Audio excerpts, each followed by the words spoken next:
성부와 성자와 성령의 이름으로 말씀드립니다. 한 주간 동안 안녕하셨는지요? 제법 겨울다운 날씨가 이어지고 있습니다. 언론에서 발표하는 여러 경제지표를 보고 있느라면 아마도 많은 사람들에게 올겨울이 가장 추운 겨울이지 않나 싶습니다. 그래서 경기가 얼어붙은 상황을 좀처럼 지갑을 열지 않는 사람들이라는 은유적인 표현을 사용하여 보도를 하곤 합니다. 동양학적인 관점에서 보자면 지난 1964년에 시작된 본격적인 근대화가 60년이 지난 2023년에 마무리되고 2024년은 마치 24절기의 시작인 입춘처럼 새로운 구군이 시작되는 해라고 합니다. 우리나라가 환갑이라는 60년 주기의 커다란 흐름 속에서 지금 입춘에 놓여 있는데 입춘이라고 해봤자 겨울이고 게다가 진위를 파악하기 어려운 비상계엄령까지 발동되었으니 겨울에 겨울이 닥쳐 힘들 수밖에 없는 것이 작금의 현실인 것입니다. 이 이론에 따르면 최소 15년이 지난 2039년 입하쯤에야 국가 경제가 최궤도에 오를 것으로 예측됩니다. 그리고 30년이 지난 입추인 2054년이 되어야 비로소 풍요로운 수확의 계절이 오는데 그래도 30년이 지나면 지금보다 훨씬 나은 세상이 된다는 예측이 자녀를 가진 사람으로서 위로가 되는 바입니다. 좀 더 말하자면 1965년에 영국으로부터 독립한 대한성공회도 60년 주기를 다하고 2025년 내년이 되면 새로운 시발점에 놓이게 됩니다. 1년 차이지만 여러분들은 혹시 대한민국과 대한성공회의 성장과 침체의 궤도가 매우 유사하다는 사실을 눈치채셨는지요? 아무튼 제 눈에는 그렇게 보였습니다. 모든 사물은 바닥을 치면 다시 차오르게 마련입니다. 음이 양이 되고 양이 음이 되며 첫째가 꼴찌가 되고 꼴찌가 첫째가 되며 울던 사람이 웃게 되고 웃던 사람이 울게 된다는 변화와 역전에 대한 희망이 없다면 그야말로 세상 살아가는 일이 권태와 무의미로 가득 차게 될 것입니다.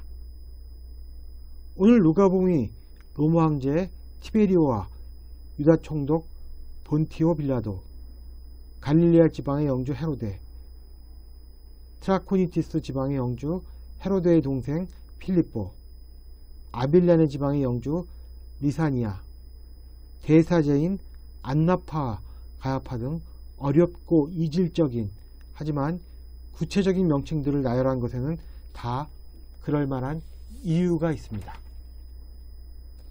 누가복음이 쉽지 않은 이름들과 지명들을 통하여 우리에게 말하려고 했던 것은 무엇일까요?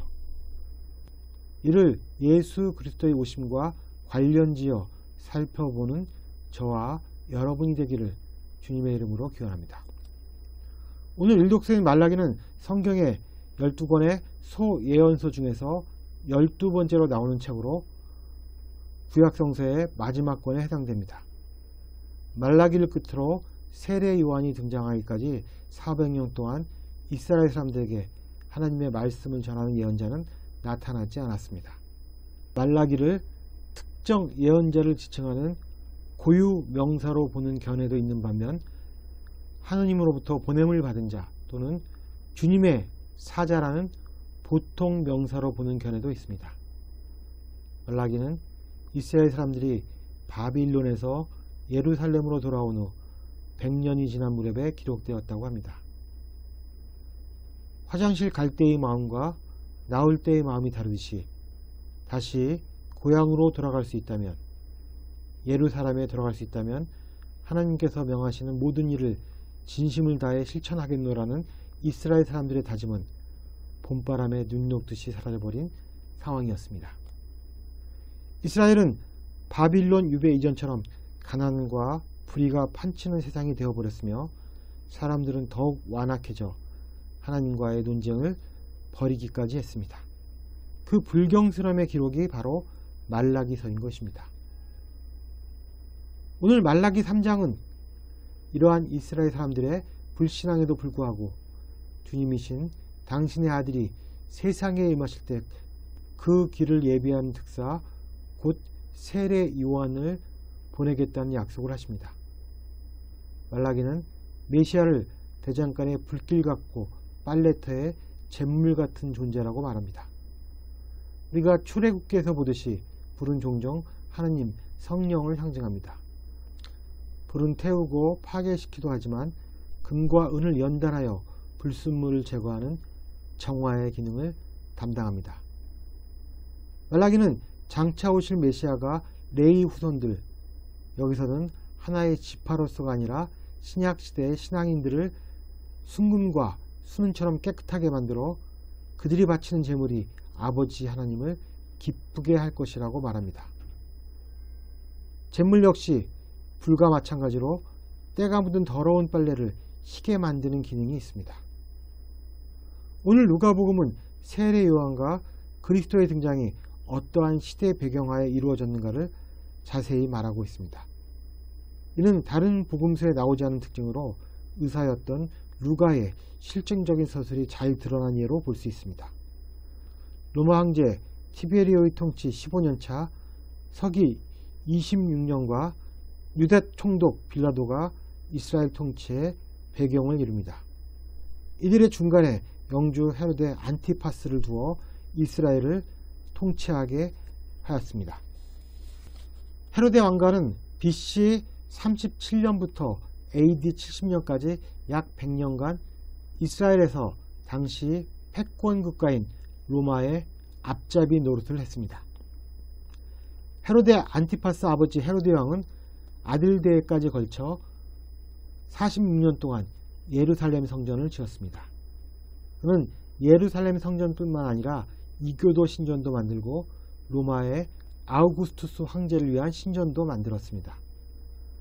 로마를 철저히 흉내내고 싶었던 헤로데 왕은 항구 도시도 만들고 도시에 수로를 만들며 경기장과 원형극장도 건설했습니다. 그리고 타락한 로마의 문화를 직수입하여 폭력적인 검투사 경기를 벌였고 그리스 로마인들이 좋아하는 음란한 연극을 실제로 공연했습니다. 마테오 복음에는 태어난 유아들을 살해하려 했던 헤로데 왕의 시도가 기록되어 있는데 그는 그 아이들을 다 죽이고도 남을 만큼 광기 어린 지배자였습니다. 헤로데 왕권에 편승했던 대사제 안나스와 가야파의 악행은 예수님의 성전 정화 사건과 죽음에서도 잘 드러납니다. 이처럼 누가 복음사가가 갈리아 지방의 영주 헤로데 가문을 비롯하여 여러 지배자들의 이름을 명기한 이유는 당시에 이스라엘 사람들이 오랜 건축으로 인한 수탈과 왜곡된 종교로 인한 일상화된 폭압으로 인해 더 이상 나빠질 수 없는 최악의 상황, 즉 암흑과도 같은 시대에 놓여 있음을 알리려고 했던 것입니다. 따라서 역으로 보자면 그 시대는 어느 시대보다도 빛이신 메시아의 강림이 고대되던 시대였습니다. 동양학에서는 가장 밤이 길어서 음의 기운의 지배가 강력한 동지를 일양시생, 즉 미약하나마 양이 시작되는 시점으로 보았습니다. 따라서 당시는 메시아가 등장할 만한 시대였습니다. 철저히 모멸당하고 망가져버려 어둠 속에 잠긴 이스라엘 사람들에게 한 줄기 빛 같은 구원의 손길이 필요했던 것입니다. 이들의 처지를 아시는 하느님은 바로 이 시대를 선택하시어 진리의 빛이신 예수 그리스도를 보내시기로 작정하고 이에 앞서 세례 요한을 보내어 사람들의 회개를 촉구하시는 것입니다. 다 회개하고 세례를 받아라. 그러면 죄를 용서받을 것이다. 광야에서 외치는 이의 소리 너희는 주의 길을 닫고 그의 길을 고르게 하여라. 모든 골짜기는 메워지고 높은 산과 작은 언덕은 눕혀져 굽은 길이 곧아지며 험한 길이 고르게 되는 날 모든 사람이 하나님의 구원을 보리라. 아시다시피 세례 요한은 하나님의 은총으로 인해 사제 지가리아와 엘리사벳이 늦은 나이에 얻은 아들이었습니다. 아마도 이른 나이에 부모를 여의었을 가능성이 높은 세례 요한은 이후 구성원의 10분의 1을 사제 가문으로 구성하기를 원했던 쿰란 공동체의 원칙에 따라 그곳에 속하게 되었을 거라고 추측됩니다.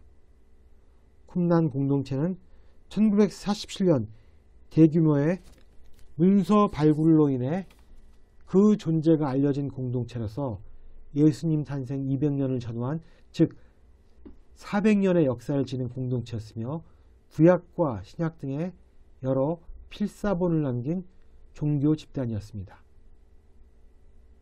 쿰란 공동체에는 성서에는 등장하지 않지만 에스네파라고 불리는 금욕주의적인 종파가 존재했습니다.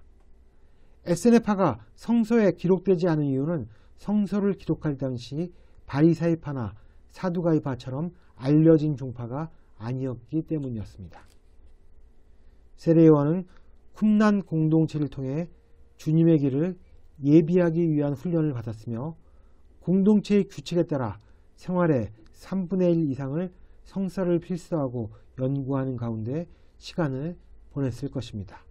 따라서 세례 요한은 성서에 대한 충분한 지식을 가졌을 거라고 추측됩니다. 쿰란 공동체의 사람들은 사해 근처의 광야에 살며 세속과 일정한 거리를 두었는데 세례 요한만은 자신의 소명이 사람들 사이로 나아가 임박한 하나님의 심판을 전하는 것이라 믿었기에 공동체로부터 나와 역사의 무대에 등장하게 된 것입니다. 세례 요한은 회개하고 그 징표를 세례로 받으라고 외쳤습니다. 죄로 인하여 끊어진 하나님과의 관계를 회복하라는 것이었습니다. 껍데기처럼 살지 말고 참 나로 달라는 세례 요한의 외침은 많은 사람들의 양심을 때렸습니다. 양심의 기능이야말로 껍데기 같은 데가 아니라 참다운 나로 살기 위해 우리 안에서 움직여야 하는 그 무엇이었습니다. 인간의 양심을 깨우는 예언자로 400년 만에 등장한 세례 요한은 이 간단하고 명료한 메시지를 통해 예수님으로부터 여자가 낳은 자 중에 가장 큰 사람이라는 칭찬을 얻게 됩니다. 이처럼 진리로 들어가는 길은 위대한 자가 되는 길은 의외로 간단할지도 모릅니다. 이제 세례 요한이 준비한 길을 따라 빛이신 주님이 2000년 전처럼 어둡고 혼란한 세상에 살고 있는 우리에게 다가오고 계십니다. 우리도 세례 요한이 말하는 회개와 세례의 기억을 되살림으로써 진리의 빛으로 오시는 그리스도를 맞이하는 저와 여러분이 되기를 주님의 이름으로 기원합니다. 성부와 성자와 성령의 이름으로 말씀드렸습니다. 아멘.